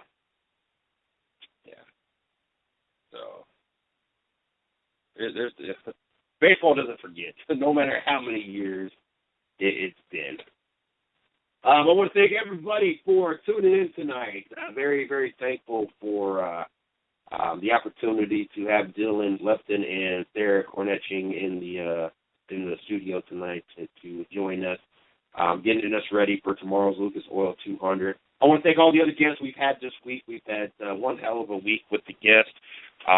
Very, very, very happy with who we've had this week. Between Mason Mitchell himself, having Jay Jr. on the show, BJ McLeod, Cole Powell, that's going to be Cole Powell that's going to be driving for Mason Mitchell, and then of course the two drivers we had on tonight. Very, very happy with what we had going on tonight. Don't forget, tomorrow we got a star-studded show, 2 shows set up for you guys tomorrow. I almost forgot about this. I gotta make sure I put it out there. Of course, we have the Happy Hour Garage every Sunday night at 7 o'clock, but the ladies over there have been knocking out the shows. They've had some really good guests, and so in order to get them all, we've had to put some of them on Saturday. So to get you guys ready for the ARCA Series race tomorrow, we got 2 great shows. First at 12 o'clock, we got former Daytona 500 winner Derek Cope joining the Happy Hour Garage cast, and we're looking forward to listening into that. I've had an opportunity to listen into it. Of course, it was previously recorded. It was a show that they did last weekend. I had an opportunity to listen. I had an opportunity to listen to a good portion of that show. Very, very good interview. They enjoyed having an opportunity to sit down and listen to that. And then at 2 o'clock, we have another special edition of Happy Hour Garage, and they will be taking an in-depth look at the career of Kevin LePage. Originally from Shelburne, Vermont, Kevin worked his way to North Carolina, driving in then Busch Series, Winston Cup, into Xfinity Series and Sprint Cup. He will talk about the highs and lows and gives us some insight in obtaining sponsorship. So 2 really, really good shows. So if this week wasn't enough with the guests we had on, getting you guys ready for this weekend, kicking off the NASCAR season, tomorrow here on the 110 Nation Sports Radio Network, we'll definitely get you hooked up with interviews with Kevin LePage and Derek Cope. And then don't forget, Sunday, we got another edition of Happy Hour Garage. I'm not sure who they had on that episode, and we'll be waiting to hear from them as they send that over to me. And then we also have the Dirt Talk Hour, and I'm hoping to get that scheduled tonight. Number 1 show on the 110 Nation Sports Radio Network, so make sure that you guys check that out as well. Don't forget, you can follow me at CJ Sports 1. You follow the 110 Nation at 110 Nation. Also, check us out on Facebook. My personal fan page, Mr. CJ Sports. You can check out the 110 Nation fan page, 110 Nation Sports. Also, check out our blog site, www.the110nationsports.com, and check out, for all the latest articles, check out www.the110nation.com for all the latest going on here at the 110 Nation. Don't forget, Monday through Friday, you got the 110 Nation Sports Show. Also, Thursday night, starting back on the 25th, we'll have Racing with Big Sweat back with us. Also, you got Saturday night, 7 o'clock, Happy Hour Garage. 9 o'clock, the Dirt Talk Hour, Monday through Friday at 9 a.m., the 110 Nation Morning Show. Yeah, the 110 Nation Morning Show. Make sure that you guys tune in and get your guys' daily sport fix. Until then. Thanks for listening to the 110 Nation Sports Show with Mr. CJ Sports. You are a part of the 110 Nation. So be sure to visit the110nation.com for everything related to the show. You can follow CJ on Twitter at 110nation and on Facebook at 110nation Sports. Until next time.